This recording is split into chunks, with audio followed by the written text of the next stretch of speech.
મિત્રો એક ભારત ન્યૂઝ મીડિયામાં આપનું હાર્દિક સ્વાગત છે।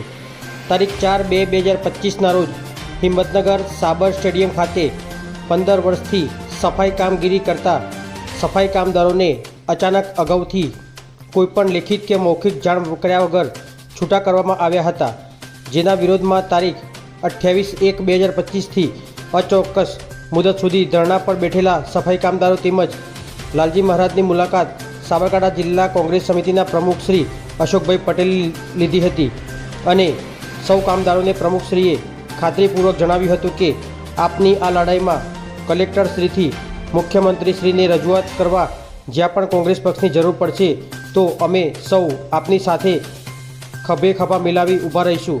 આ પ્રસંગે જિલ્લા માઇનોરિટી ચેરમેન ટી.વી. પટેલ, જિલ્લા ફરિયાદ સેલના ચેરમેન કુમાર ભાટ, સેવાદળના જિલ્લા ચેરમેન મુકેશભાઈ રણછોડભાઈ, પૂર્વ શહેર પ્રમુખ ઈશ્વરભાઈ, તાલુકાના પૂર્વ ઉમેદવાર સંજયભાઈ, સુરેશભાઈ પંડ્યા તેમજ કોંગ્રેસી આગેવાનો ઉપસ્થિત રહ્યા હતા। બ્યુરો રિપોર્ટ વિશાલ ચૌહાણ, સાબરકાંઠા।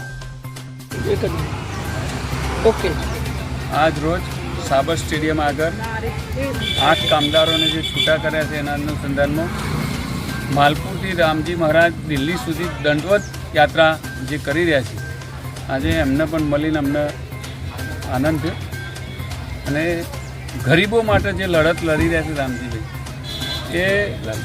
લાલજીભાઈ એ આવનાર દિવસોની અંદર 10 તારીખે એમને આખા ગુજરાતના કામદારો હડતાલ પર ઉતરવાના છે।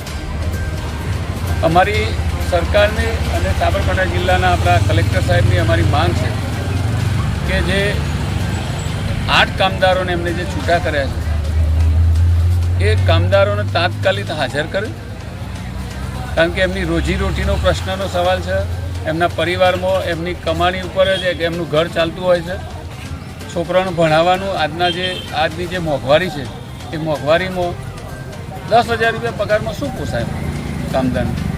એની જગ્યાએ સરકારે આજે કોન્ટ્રાક્ટ સિસ્ટમ પર અહીંયા માણસો રાખવાનું જે ચાલુ કરવાનું નક્કી કર્યું છે એમાં પણ અમારો સખત વિરોધ છે અને આજે આપના માધ્યમથી હું જણાવું છું કે ભાઈ તાત્કાલિક આ જે છૂટા કર્યા છે મજૂરોને હાજર કરે અને એમને નોકરી પર ફરીથી હાજર કરે એવી અમારી અપેક્ષા સાથે આજે અહીંયા અમે બધા અહીંયા રજૂઆત કરવા માટે અહીંયા ઉપસ્થિત થયા છીએ।